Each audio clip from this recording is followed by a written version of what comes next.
Welcome to Facts TV News, where everything is true. Cop shot dead in St. Thomas.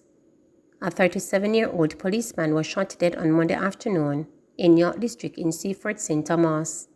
He has been identified as District Constable Mark Forsky, who was assigned to the Trinityville Police Station.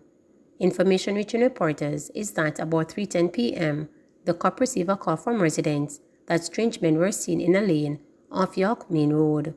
The cop, it is understood, made contact with the St. Thomas Operation Support Unit, OSU, and informed them of what he was told. He then went to the lane to investigate. Shortly after, gunshots were heard. He was later found at the rear of the premises suffering from gunshot wounds. He was transported to the Princess Margaret Hospital where he was pronounced dead. Man gunned down in Clarendon was accused of sex with a minor. A 41-year-old man who was accused of having sex with a minor was fatally shot while at his home in Raymond's district case in Clarendon Saturday night. According to a police source, Sian Juba Copeland had just arrived home and went to the back of his house to fetch water when neighbors heard that what they believed to be gunshots. They summoned the police. Lawmen arrived to find Copeland on his back in a pool of blood with gunshot wounds to his head and upper body. The incident occurred about 10:45 p.m. Police sources told reporters that preliminary investigations have shown that a report was made against Copeland earlier this month in a case of alleged sexual intercourse with a person under 16. It is alleged that his sexual activity with the child began last October. Investigations into his death are ongoing. Construction worker gunned down, 2 injured outside Westmoreland bar. 1 man is dead and another 2 are nursing gunshot wounds after they were shot outside a bar at Garden District in Whitehouse, Westmoreland on Saturday night. Dead is 34-year-old Damian Thompson, otherwise called Tressaka, a construction worker from the community.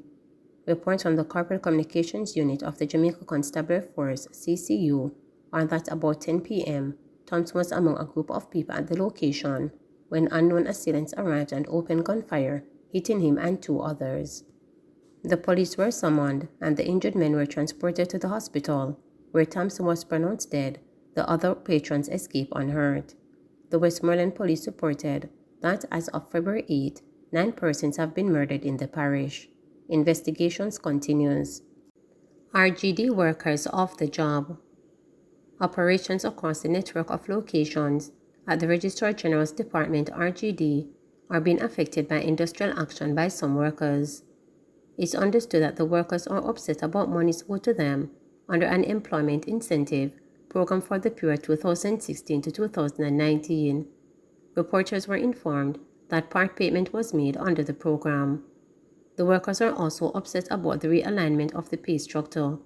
They claim that several categories of employees, including supervisors and auditors, will be worse off when the new pay regime comes into effect. They say a new email from the Ministry of Finance indicated that the 14-band salary scale upgrade was an error and the initial 13-band salary scale will be instituted. Scores of people who turned up at the Twickenham Park office of the RGD from as early as 6 o'clock Monday morning were left frustrated after they were informed by security that the office was not accepting customers due to the action by staff. "Me come here, come collect me age paper, and me come here to collect a death certificate to give them. Why them choose to strike? Why them couldn't strike from last week when the taxi man them did the past strike? Everybody should have come together and do one strike. This is madness," a disgruntled customer told reporters. "Them have the baby them stand up out there so in the sun. Through them not get enough money. Right now, me feel ignorant, Me a grieve right now, Go come out here and come back out here, And me have business to deal with," she complained. O'Neill Grant, president of the Jamaica Civil Service Association, JCSA, has said a meeting is set for Monday afternoon to iron out issues that resulted in the industrial action by the RGD staff members. Mr. Grant said the union has been in dialogue with the Ministry of Finance to determine the rationale behind the workers being in receipt of one alignment and now being told that there was an error and a new alignment is to take effect. The staff are feeling that they are not being properly valued, and as a result of that, things do with their compensation and their conditions of work are not being properly treated, he suggested. Mr. Grant added that there are still issues in relation to the payment of the increments that were due to the workers. The payments, he said, should have been made by late last year to January this year.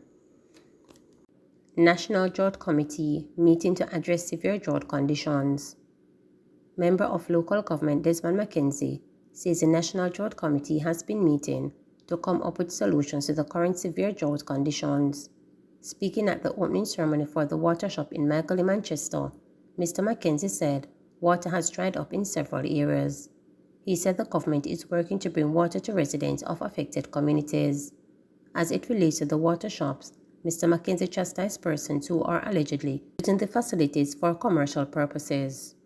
Right now, the National Drought Committee has been meeting because the country is experiencing severe drought conditions.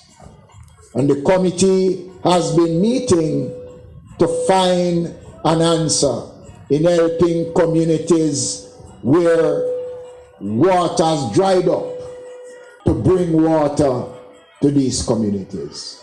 And as a government, the Prime Minister, the Most Honorable Andrew Holness, have always spoken about the need for us to have an effective and efficient water supply to the various communities across the country. So we are working, ladies and gentlemen, to bring water to communities such as Mile Gully and the other areas that are affected. There are some concerns, and if I don't raise those concerns, my name would not be Desmond McKenzie. Apart from people using the free water or the social water that we provide, they use it to establish car wash, they use it for farming, and the one that is more disgusting than anything else is that they drive up their vans and they load drums of water and go and sell it to people. This is not something that we're going to tolerate. No deaths from traffic crashes for 5 parishes in January, says RSU. 5 parishes recorded 0 road deaths during the month of January, while all other recorded single-digit fatalities, as the country saw an overall 30% decrease in the number of people killed in road crashes this year when compared with the corresponding month in 2022. 30 people were killed in 28 fatal crashes during the month, according to the Minister of Transport Road Safety Unit RSU. The statistics that were released on Friday, February 10, also show that fatal crashes have decreased by 24% when compared with similar period in 2022. A breakdown of fatalities by parish shows that Kingston, Trelawney, and the eastern parishes of Portland, St. Mary, and St. Thomas were the safest, recording 0 road deaths last month.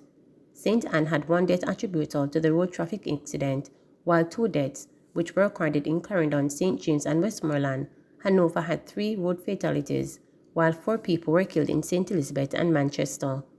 5 people perished in road crashes in St. Catherine, while St. Andrew was the most dangerous parish for road users, with 7 fatalities recorded in the first month of the year. The statistics show that St. Anne accounted for 23% of all road deaths in January, followed by St. Catherine with 17%. Area 1, which is Trelawney, St. James, Hanover, and Westmoreland combined, accounted for 23% of road deaths, while Area 2, which comprises Portland, St. Mary, and St. Anne, accounted for just 3%. The RSU said Area 3, which is made up of Clarendon, Manchester, and St. Elizabeth, accounted for a combined 33% of road deaths in January, followed by Area 4, St. Andrew Central, St. Andrew South, Kingston Eastern, Kingston Central, and Kingston Western at 17%. St. Andrew North, St. Catherine North, St. Catherine South, and St. Thomas, which is Area 5, accounted for 23% of all road fatalities during January 2023. Meanwhile, a closer look at the statistics shows that pedestrians accounted for 30% of road users killed during January 2023. It also showed the following. Private motor vehicle drivers accounted for 7% of road users killed during January 2023. Private motor vehicle passengers accounted for 7%. Motorcyclists accounted for 30%. Pedal cyclists accounted for 10% of road users killed during January 2023. Commercial motor vehicle passengers accounted for 7%. Vulnerable road users, pedestrians, pedal cyclists, motorcyclists, and pillion riders accounted for 73% of road users killed during January 2023. Overall, passengers accounted for 23% of those killed during the month. In the meantime, males accounted for 87% of all road traffic victims, while females accounted for 13%. Please remember to subscribe, like, share, and click the notification bell